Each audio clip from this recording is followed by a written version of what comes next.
Monsoon Mumbai पर हर बार भारी पड़ती है। सड़कों का डूबना, लोगों का घरों में बंधक बन जाना, यह हर साल होता है। लेकिन इन सब के अलावा मुंबई हर मॉनसून में एक और समस्या का सामना भी करती है। ये समस्या है सड़क के गड्ढे। मुंबई में ट्रैफिक वैसे ही जाम रहता है, ऊपर से हर बरसात में ये गड्ढे लोगों की समस्या और बढ़ा देते हैं। और ये प्रॉब्लम सिर्फ मुंबई तक सीमित नहीं है, मुंबई से शुरू होते हुए गोवा तक पहुंच जाती है। मुंबई गोवा हाईवे पर आपको जगह जगह गड्ढे ही गड्ढे दिखाई पड़ेंगे, जिसकी वजह से हादसे होना आम हो जाता है। लोगों ने अब समस्या के खिलाफ गड्ढागिरी शुरू कर दी है। ये गड्ढागिरी क्या है, इसका पूरा एक्सरे इस रिपोर्ट में। बरसात का सीजन है, अगर ऐसे में घूमने का मन करे तो कई लोग प्लेन्स में जाना प्रेफर करते हैं, और अगर इसमें भी गोवा जाना हो तो फिर कहने ही क्या, क्योंकि मुंबई से गोवा जाने वाले हाईवे की छटा ही निराली होती है। चारों ओर हरियाली के बीच 6 लेन की चौड़ी सड़कें देखकर लगता है कि आप किसी दूसरी ही दुनिया में आ गए।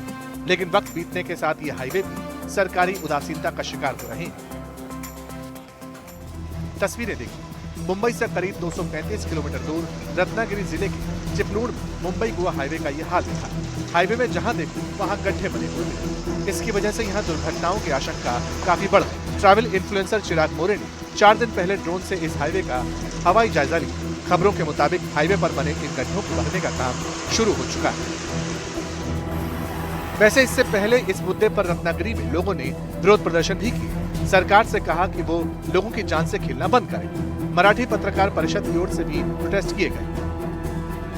इनमें से एक शख्स को यमराज के वेश में दिखाकर ये बताने की कोशिश हुई कि सड़कों पर गड्ढों के कारण दुर्घटनाओं से लोगों की मौत भी हो रही है। करीब 470 किलोमीटर लंबा मुंबई गोवा हाईवे करीब 15 साल पुराना है।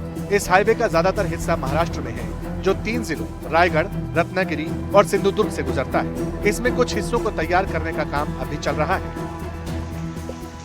बरसात के दौरान इस हाईवे पर गड्ढे होने से कई दुर्घटनाओं की खबरें भी सामने आती हैं। पिछले कुछ दिनों से एक वीडियो वायरल हो रहा है जो कि मुंबई को गोवा से जोड़ने वाले हाईवे का है। ये हाईवे तकरीबन 450 किलोमीटर लंबा है और यहाँ पर स्थिति जो है वो बेहद भयावह दिखती है। इस वीडियो में जो वायरल हुआ, उस वीडियो में आप एक पैच देख सकते हैं जहाँ पर बड़े बड़े गड्ढे हैं। मुंबई से गोवा जाने वाला ये हाईवे पिछले 15 साल से बन रहा है, मगर अभी तक इस हाईवे को पूर्ण तरीके से बनाने में कामयाबी नहीं मिल पाई है। लोगों को यहाँ से यात्रा करते वक्त भी काफ़ी दिक्कतों का सामना करना पड़ता है, क्योंकि हाईवे है, नेशनल हाईवे है और तेज़ रफ्तार गाड़ियाँ यहाँ से गुजरती हैं। इससे आशंकाएं ये भी बढ़ जाती है कि कोई बड़ा हादसा ना हो जाए, बड़ी दुर्घटना ना हो जाए। मगर लगातार कोशिशों के बावजूद भी ये मुंबई गोवा हाईवे पे कई ऐसे पैचेस हैं जहां पर हालात नहीं सुधरते हैं। इसी हाईवे का यह हाल रायगढ़ जिले में बड़खल से नागो ठाणे इलाके का है। यहाँ भी भारी बरसात के दौरान हाईवे पर गड्ढे बन गए। हालांकि अब इन गड्ढों को भरने का काम शुरू हो चुका है। पीडब्ल्यूडी भारी मशीनरी के जरिए इन गड्ढों को भरने में लग चुकी है। बरसात के दिनों में जो हाल मुंबई गोवा हाईवे का होता है, उससे भी बुरा हाल मुंबई की अंदरूनी सड़कों का हो जाता है।